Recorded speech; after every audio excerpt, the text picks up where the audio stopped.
महाकारुणिक तथागत भगवान गौतम बुद्ध सर्वप्रथम यांना त्रिवार अभिवादन। भारतीय राज्यघटनेचे विश्वरत्न डॉक्टर बाबासाहेब आंबेडकर यांना सुद्धा त्रिवार अभिवादन। आपला खंड आहे चौथ्यामधलं प्रकरण आहे महाराज कोणत्याही धर्माचा लोक होण्याची 3 कारणे कोणती आहेत। 3 म्हणजे अ नंबर मध्ये आहे, त्याच्यामध्ये धर्मज्ञानाचा खरोखर अभिप्राय काय, याचा विचार पडल्यामुळे व त्यासाठी योग्य प्रयत्नाचा अभाव। ब म्हणजे आहे किंवा कुणीही धर्मानुसार आचरण करीत नसेल तर धर्म आचरणाचा त्रास होतो।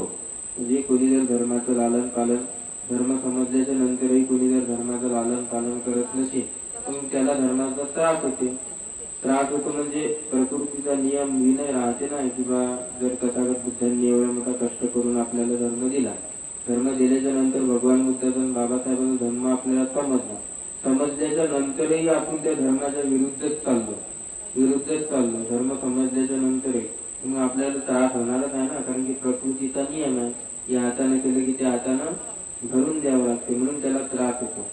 मग त्याची सर्व चिन्हे लोक पावल्यामुळे धर्मज्ञानाचा खरा अभिप्राय काय याचा विचार पडल्यामुळे त्यानुसार आचरण करणारा देखील योग्य बोध होत नाही। धर्मानुसार कुणीही आचरण करीत नसल्यामुळे धर्माचा लोप होतो। जर आता बुद्ध धम्म संघ बुद्ध जाऊन 2,500 वर्ष झाली किंवा 26,000 वर्ष झाली, मग आता जो काही धर्म टिकलेला आहे म्हणतात, तर मग पहिले आपल्या अगोदरले पूर्वीचे लोक जे काही होते म्हणतात त्यांनी धर्माचा लालन पालन केलं, बुद्धाचा धम्म जाणला, बुद्धाचा धम्म आचरण करत होते, पालन करत होते, लालन करत होते, मनामध्ये त्याचा विचार करीत होते, विचार करून त्याचा आचरण सुद्धा आचरणाने करत होते। पण आता यापुढे काय होणार आहे म्हणतात, यापुढे जर अशी चिन्हे फक्त मात्र राहिली तर क्रमाक्रमाने जो शिल्लक धर्म राहिलेला आहे तो पण डुबून जाणार आहे म्हणजे लोप पावणार आहे। म्हणजे हा जो आता तुम्हाला या परिस्थितीमध्ये जो काही धर्म दिसत आहे, पुढे जर धर्माचं लालन पालन नाही झालं म्हणतात तर हा पण धर्म टिकून राहणार नाही, विसरून जाते।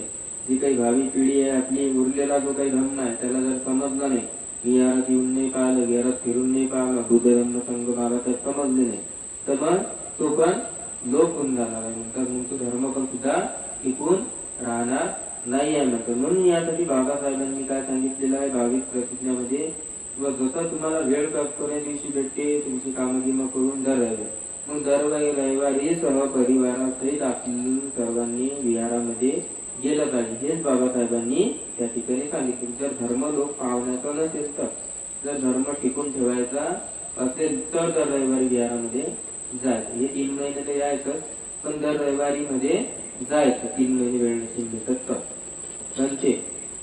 बनते नागसेन आपण उत्तम रीतीने मला समजावून सांगितलं म्हणतात।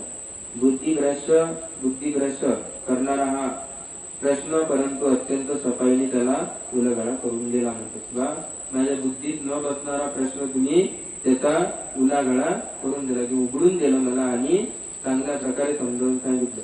गुंतलेले धागे कापून काढते व धर्मविरोधकाच्या रूढीवादाने एकदम निर्मूलन त्यांचा निषेध केला।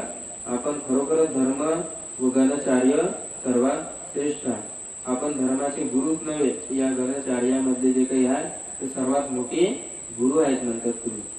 भगवान बुद्धाची निष्कलंकता बनते नागसेन भगवंतांनी संबोधीचा लाभ करून आपल्यामधील समस्त पापे जाणून टाकली। भगवान बुद्धांनी ज्यावेळेस बुद्धत्व प्राप्त केलं तर भगवान बुद्धाच्या मतामध्ये असं कोणतं पाप नव्हते की ते राहिलेलं आहे शिल्लक, सर्व प्रकारची टाकून देतात, काढून टाकली होती, त्यापैकी शिल्लक राहिली काहीच नव्हतं राहिलेलं। महाराज समस्त पापे जाळून टाकल्यामुळे ते भगवान बुद्ध झाले। समस्त पाप त्यांनी बाजूला काढले म्हणजे त्यांच्या मनाच्या बाहेर काढले, म्हणून त्यांना काय म्हणतात सम्यक संबुद्ध म्हणतो, म्हणून ते बुद्ध झाले। त्यांच्यातच पापाचा वाईटाचा लवकेशही नाही राहिला, का कोणतीच गोष्ट त्यांच्यामध्ये राहिली नाही। म्हणजे त्यांना कधी शारीरिक पीडा झाली होती काय? म्हणजे ज्या वेळेला बुद्धत्व प्राप्त करायच्या वेळेला त्यांना काही शारीरिक पीडा झाली होती काय, तर ते म्हणतात होय महाराज, पीडा तर प्रत्येकाला होणंच आहे ना. कारण की भगवान बुद्धांनी पहिले जे काही 6 वर्ष तप केला, त्या 6 वर्षाच्या तपामध्ये भगवान बुद्ध एक तांदळाचा कण असते, त्या तांदळाच्या कणावर आले होते. म्हणजे एक तांदळाचा कण मुंगीला लागते, मुंगीचं पोट भरते. भगवान बुद्धाचे तसंच झालं होतं. मग ज्यावेळेला 6 वर्ष तप करायला बसले ना, एक तांदळाचा कण खाल्ला की त्याची भूक भागत होती. म्हणजे एवढं त्यांनी वेदना दिल्या होत्या शरीराला. तर मग त्या म्हणतात होय महाराज, पीडा तर प्रत्येकाला होणं शक्य आहे, म्हणतात आवश्यकच आहे. तर मग होय म्हणतात महाराज. एकदा राजगृह शहरात भगवान बुद्धांच्या पायात दगडाचा एक लहान अंकुर अनिदान तुकडा रुतला. म्हणजे भगवान बुद्ध काय केलं, भगवान बुद्ध चालले नगरामध्ये अनिदान असा गोटा असतील, तो उभा असेल.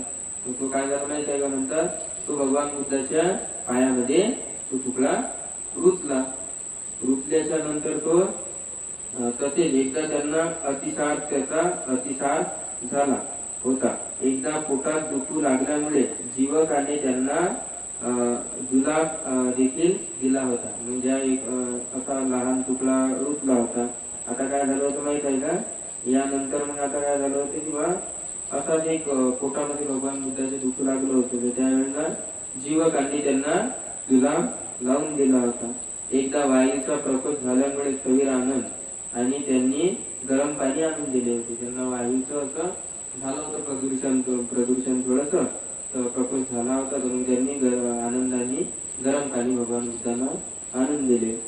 बनते भगवान बुद्धांनी समस्त क्लेश जाळून जर बुद्धत्वाचा लाभ केला होता, तर त्यांना शारीरिक पीडा भोगाव्या लागल्या होत्या. भगवान बुद्धांनी ज्या वेळेला बुद्धत्व प्राप्त केला, लय मोठ्या शारीरिक पीडा भोगाव्या लागल्या त्यांना.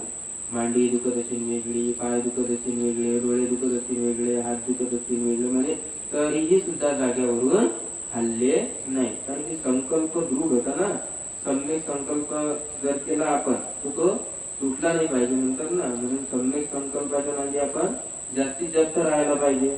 किंवा शारीरिक पीडा तर भोगावं लागतात प्रत्येकाला, ते तर आहेच ना. माणसा हाडा माणसाचा पुतळा आहे, तर माणसाला सर्व दुःख येणारच आहे. विधान हे खोटे ठरते आणि त्यांना शारीरिक कष्ट भोगावे लागले होते काय, हे विधान खरे मानावे तर त्यांनी आपली सर्व क्लेश पापे जाळून टाकले होते. असे विधान स्पेशल खोटे ठरते काय म्हणतात. कर्म वाचून कधी सुखी होऊ शकत नाही. भगवान बुद्ध म्हणतात या ठिकाणी किंवा माणूस जन्मापासून महान कधीच नसतो म्हणतात. जे काही माणूस महान होतो तर त्याच्या कर्मापासून